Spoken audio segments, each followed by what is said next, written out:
Hantu kesatria yang dikhianati dan takdir tragisnya. Angin mengaung melalui dinding batu yang runtuh dari menara, jeritannya yang aneh bergema di seluruh lanskap yang sunyi. Kamenika, sebuah tempat di mana tirai antara yang hidup dan yang mati tampaknya lebih tipis, berdiri diam di bawah selubung malam. Di pusat desa terdapat menara yang menjulang tinggi dan terabaikan. Siluetnya yang kasar melawan langit gelap, sebuah monumen untuk waktu yang terlupakan. Meskipun sudah usang akibat abad-abad pengabaian, menara ini bukan sekadar peninggalan sejarah.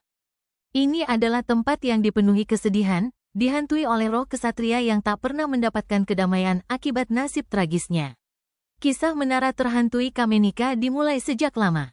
Pada masa Perang Besar, ketika tanah ini terbagi, dan rakyat terpecah oleh keserakahan, ambisi, dan pengkhianatan. Saat itu, ada Sir Roderick. Seorang kesatria dengan keterampilan luar biasa dan kesetiaan yang tak tergoyahkan, bersumpah untuk melindungi kerajaan Kamenika. Menara yang terletak di tebing curam yang menghadap desa telah dipercayakan padanya untuk dijaga. Sir Roderick bukan hanya seorang pejuang, dia adalah wujud dari kehormatan dan kesetiaan. Seorang pria yang telah memberikan segalanya untuk kerajaan yang dia cintai. Rekan-rekan Roderick juga adalah kesatria yang sangat terkenal, masing-masing setia kepada raja dan satu sama lain. Bersama-sama, mereka telah berperang dan menanggung penderitaan, ikatan mereka lebih kuat dari baja manapun. Namun, saat perang berlangsung dan kekuatan berubah, begitu pula hati mereka. Ambisi mulai merasuki tempat yang dulunya penuh dengan kesetiaan, dan kecemburuan berkembang di hati para pria yang pernah berdiri di sampingnya. Di antara mereka, ada beberapa kesatria yang hatinya telah menjadi dingin karena iri hati. Mereka melihat pengaruh Roderick yang semakin besar dan takut bahwa dia mungkin suatu saat akan menenggelamkan mereka semua. Kesatria yang dulunya menjadi saudara seperjuangan mereka kini lebih dari sekadar penjaga menara, dia menjadi simbol kekuatan di kerajaan. Dan kekuatan, seperti yang mereka tahu, bisa menjadi hal yang berbahaya. Dalam diam, mereka berkomplot, bisikan mereka berputar di sudut-sudut gelap menara. Mereka merencanakan untuk menyingkirkan Roderick, memastikan bahwa mereka tetap menjadi penguasa tanah yang tak terbantahkan. Suatu malam yang menentukan, setelah pertempuran yang sulit dimenangkan, para kesatria mengundang Roderick untuk menghadiri sebuah pesta. Itu adalah perayaan atas kemenangan mereka, atau begitu klaim mereka, tetapi sebenarnya itu adalah perangkap. Roderick, yang selalu mempercayai rekan-rekannya, menerima undangan tersebut tanpa ragu, tanpa menyadari bahwa dia berjalan langsung ke dalam jebakan pengkhianatan. Menara yang selama ini menjadi tempat kedamaian dan kebersamaan kini menjadi panggung pengkhianatan. Seiring berjalannya malam, kehangatan api dan denting gelas tidak mampu menutupi niat gelap yang ada dalam hati saudara-saudara Roderick. Para kesatria yang dulunya berjanji untuk bertempur bersamanya kini merencanakan akhir hidupnya. Mereka memberinya anggur, suara mereka rendah dan halus, seolah ingin menenangkannya agar merasa aman. Namun, Roderick, yang selalu waspada, merasakan ada yang tidak beres.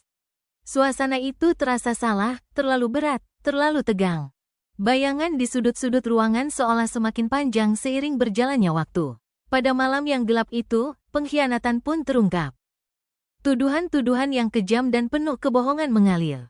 Roderick, katanya, telah berkomplot dengan musuh, menjual kerajaan demi keuntungan pribadinya. Itu adalah kebohongan, kebohongan yang kejam dan bengkok, tapi cukup untuk memutuskan ikatan kepercayaan yang dulu menyatukan mereka. Para kesatria yang dulunya berjuang berdampingan dengannya, yang telah berbagi dalam darah dan penderitaan perang, kini berbalik melawannya, mengikatnya dengan rantai. Roderick, bingung dan marah, berjuang melawan mereka. Suaranya menjadi teriakan rawan ketidakpercayaan. Dia tak bisa memahami mengapa saudara-saudara seperjuangannya tega mengkhianatinya, mengapa mereka membawa penghinaan yang begitu dalam padanya. Teriakannya diabaikan saat mereka menyeretnya melalui menara, melewati lorong-lorong tempat mereka dulu tertawa dan merencanakan bersama. Mereka membawanya ke ruang tertinggi, kamar yang menghadap kerajaan di bawah, meninggalkan hanya kegelapan di belakang mereka. Di sana, di bawah cahaya obor yang berkelap-kelip, pengkhianatan terakhir dilaksanakan. Roderick berjuang dengan segenap kekuatan, pedangnya menyambar seperti kilat di dalam kegelapan, namun dia kalah jumlah. Setiap pukulan menimbulkan suara logam yang bertubrukan di dinding batu yang dingin. Namun pada akhirnya, para pengkhianatlah yang menang. Dengan satu pukulan terakhir yang kejam, Roderick jatuh ke lantai batu yang dingin, darahnya memercik ke tanah di bawahnya. Penglihatannya kabur, dan untuk pertama kalinya, dia memahami kedalaman pengkhianatan itu. Rekan-rekannya, saudara-saudaranya, telah mengakhiri hidupnya, didorong oleh keserakahan dan kecemburuan. Namun, kesatria itu tidak mati dengan tenang. Teriakan terakhirnya adalah sebuah keluhan hati. Sebuah jeritan yang dipenuhi dengan beban ribuan janji yang hancur. Untuk kerajaan, bisiknya, sebelum nyawanya memudar. Namun, kematian tidak mampu membungkam amarah yang membakar dalam jiwanya. Saat para pengkhianat melarikan diri ke malam, mengira perbuatan gelap mereka telah selesai, mereka tidak tahu bahwa mereka telah membuat kesalahan besar.